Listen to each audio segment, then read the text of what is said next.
Halo, nama saya Kalista Indira Nomi Simatupang dari kelas 11 IPS 2. Di video kali ini saya ingin menjelaskan apa itu dari pengertian pendapatan nasional, apa itu manfaat dari pendapatan nasional, dan juga apa komponen yang terdapat dalam pendapatan nasional.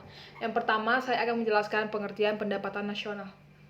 Pendapatan nasional adalah jumlah pendapatan yang diterima kepada seluruh masyarakat di dalam suatu negara dengan penyerahan faktor produksi selama periode tertentu. Biasanya dapat dihitung dalam satu tahun. Kemudian, manfaat dari pendapatan nasional yang pertama adalah untuk mengetahui tingkat kemakmuran di dalam suatu negara. Yang kedua, untuk melihat kinerja perekonomian pada skala tertentu. Yang ketiga, mengukur suatu perubahan pada perekonomian dari waktu ke waktu. Yang keempat, dapat membandingkan kinerja ekonomi dengan sektor lainnya. Yang kelima, untuk mengetahui kualitas hidup di dalam suatu negara. Yang keenam, untuk perbandingan pada kinerja ekonomi antara negara atau dunia. Yang ketujuh, sebagai perbandingan pada kualitas standar hidup di dalam suatu negara atau negara lain. Yang ke-8, sebagai pedoman dan untuk membandingkan pertumbuhan ekonomi dari waktu ke waktu. Yang nomor 9 atau yang terakhir, sebagai pedoman dalam melakukan pembangunan.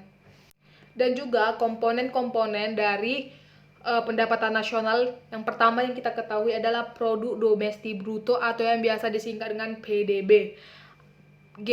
GDP merupakan total nilai barang atau jasa yang telah diproduksi di dalam negeri selama waktu 1 tahun. Dihitung memakai harga pasar dan dikenal juga sebagai PDB pada harga pasar. Yang kedua adalah GDP dengan biaya faktor. PDP pada biaya faktor merupakan jumlah nilai bersih yang ditambah dengan semua produsen di dalam negeri, contohnya GPP dan GDP. Kemudian yang ketiga ada produk domestik bersih atau NDP. NDP merupakan suatu nilai output ekonomi bersih sepanjang tahun, beberapa peralatan modal, dan negara habis digunakan atau menjadi usang pada setiap tahun selama proses produksinya. Sekian dari video kali ini. Terima kasih.